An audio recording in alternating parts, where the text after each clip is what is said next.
일본은 이번 도쿄올림픽을 정치적으로 활용하여 독도를 자신들의 영토라고 주장하고 올림픽 마라톤 금메달 리스트인 손기정 선수를 자국 선수인 것 마냥 소개하기도 하였습니다.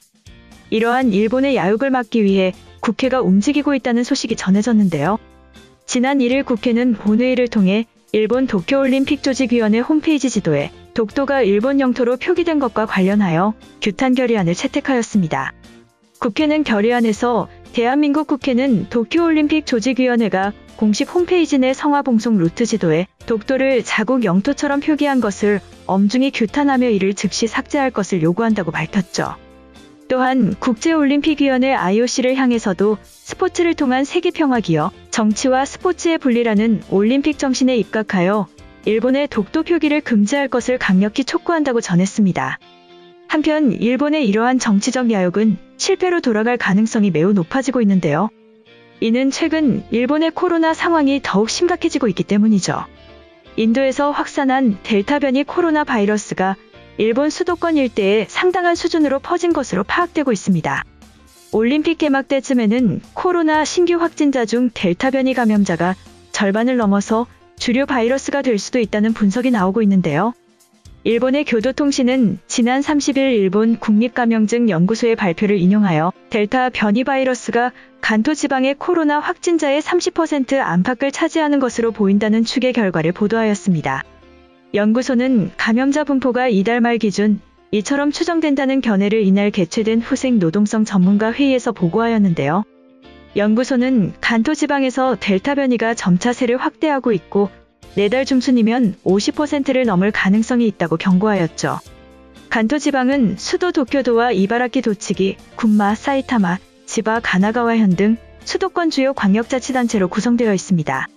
델타 변이는 기존 코로나 바이러스보다 전염력이 강하여 영국에서 유행하였던 알파 변이보다 더 잘 퍼지는 것으로 알려져 있는데요.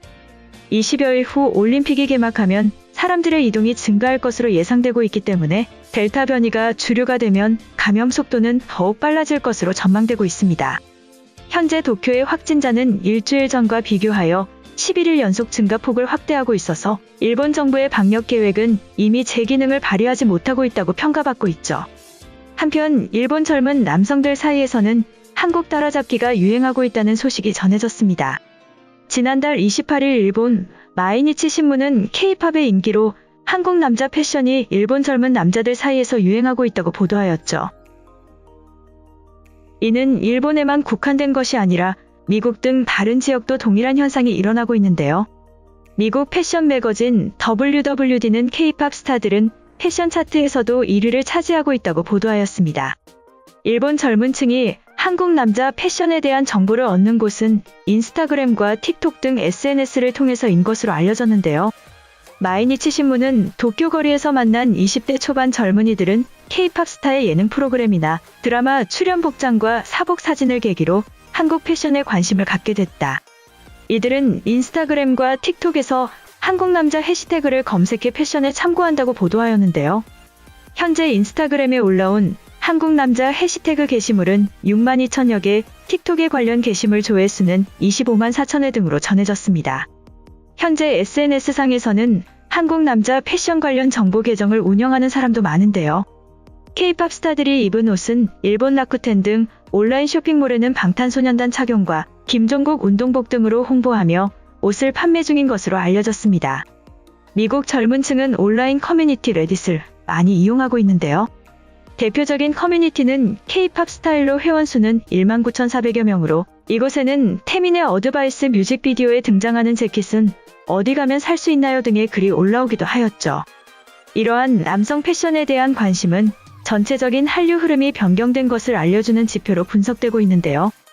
2003년 겨울연가로 대표되는 1차 한류 붐은 중년 여성, 2차는 동방신기와 소녀시대를 중심으로 한 젊은 여성 팬 중심이었습니다. 하지만 3차 한류 붐부터는 젊은 남녀가 폭넓게 지지하고 있다는 것을 보여주는 것이죠. 후지타 유코 일본 메이지대 교수는 지금까지 한류는 식품과 화장품으로 많이 소비됐지만 최근에는 패션이 많은 관심을 모으고 있다. 지금 한국 패션에 많은 관심을 가지는 일본 젊은 남성들은 2000년대 초반 1차 한류 때 어머니와 함께 TV로 겨울 연가를 봤던 세대로 이들에게 한류는 이국적인 것이 아닌 조금 더 일상적인 것이라고 밝혔죠. 한편 한국 영화가 세계에 새로운 영향을 끼치고 있다는 소식이 전해졌습니다. 지난 30일 아카데미상과 함께 미국 양대 영화상으로 꼽혀온 골든글로브가 앞으로 외국어 영화와 애니메이션도 작품상이나 감독상, 연기상 후보에 포함하기로 했다고 30일 발표하였습니다. 부정부패 등 여러 의혹으로 존폐 위기까지 내몰린 골든글로브는 특히 올해 초 시상식에서 미국 영화사가 제작한 영화 미나리를 외국어 영화로 분류하면서 비난의 수위가 급격히 증가하였고 이를 수용한 것인데요. AFP 통신에 따르면 골든글로브를 주관하는 할리우드 외신기자협회 HFPA의 알리 사르 회장은 이날 성명을 통해 우리의 가이드라인을 재검토하고 업계의 의견을 청취한 결과 자격이 있는 영화들이 그에 걸맞은 주목을 받을 수 있도록 새로운 접근법을 채택하기로 결정했다. 최고로 인정받는 데 언어는 더 이상 장벽이 되지 않을 것이다라고 밝혔죠. HFPA의 이번 발표와 관련 AFP 통신은 평단의 찬사를 받았던 미나리가 올해 골든글로브 시상식에서 작품상 등이 아닌 외국어 영화상을 수상한 데 대해 격한 비판이 쏟아졌던 점을 예로 들었습니다. 지난해부터 줄곧 각종 국제영화제는 물론 미국 내에서도 수많은 상을 휩쓴 미나리는 배우 브래드 피트가 설립한 제작사 플랜B가 제작한 미국 영화인데요. 한국계 미국인인 정이삭 감독이 연출했으며 이야기의 배경도 미국의 악한 소주였죠. 다만 한국계 이민자 가족을 다루고 있기 때문에 대사의 상당수가 한국어로 이뤄진 미나리는 대화의 50% 이상이 영어가 아닌 경우 외국어 영화로 분류한다는 골든글로브의 규정에 따라 작품상 등 주요 부문에는 후보에 오르지 못하였고 외국어 영화상 부문에만 후보에 올라 수상하였습니다. 지난해 제77회 시상식 때에도 뉴욕에 사는 중국계 가족을 다룬 영화 페어웰이 중국어 대사가 영어보다 더 많다는 이유로 외국어 영화상 후보에 올라 논란이 되었었는데요. 여기에 마침 골든글로브 운영진 내부의 부정부패 의혹과 폐쇄적 운영 시스템, 인종과 성차별, 불공정성 등에 대한 논란까지 잇따라 터졌고 또 2021년 HFPA 회원 중 흑인 회원이 단 한 명도 없다는 사실도 드러나면서 영화제가 백인들만을 위한 축제가 아니냐는 비판을 받았습니다. HFPA의 부정부패 소문은 업계에서 상당히 유명해 회원들에게 뇌물을 건네는 상황이 종종 패러디되기도 하였는데요. 급기야 매년 시상식 중계를 해온 미국 MBC 방송이 내년 시상식을 중계하지 않기로 결정하고 워너브러더스 등 메이저 제작사와 유명 할리우드 배우들도 시상식 보이콧을 선언하면서 78년 역사의 골든글로브는 존폐 기로에까지 내몰렸었죠. 논란이 거세지자 HFPA는 다양성을 확대하는 방향으로 회원 수를 늘리겠다는 개혁안을 발표하였는데요. 부정부패를 차단하고자 회원들이 선물을 받는 행위를 금지하고 부정신고 한라인을 개설하는 내용도 포함하였습니다. 이번 영상은 여기까지고요. 제 영상이 도움이 되셨거나 세계 속 반응 더 보고 싶다 하시는 분들은 구독과 좋아요, 알람 설정까지 부탁드립니다. 다음에 또 봐요. 안녕.